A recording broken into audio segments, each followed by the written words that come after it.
بتعرفي انه ابنك بخطر كبير اذا ما تابعتي هذا الفيديو للاخير؟ خليني احكي لك عن السعال الديكي عند الاطفال الرضع. السعال الديكي هو مرض جرثومي بينتقل بالعدوى عن طريق السعال او الرذاذ، بيصيب الاطفال الصغار خاصة وقد يؤدي للوفاة، وبيعمل سعال شديد ومزعج لاسابيع وممكن يمتد لاشهر، وبيتميز السعال فيه بصوت الديك، لهيك سموه السعال الديكي.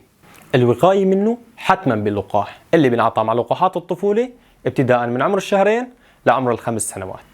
أنا أروى إبراهيم وهذا فيديو مقدم من فريق لقاح سوريا.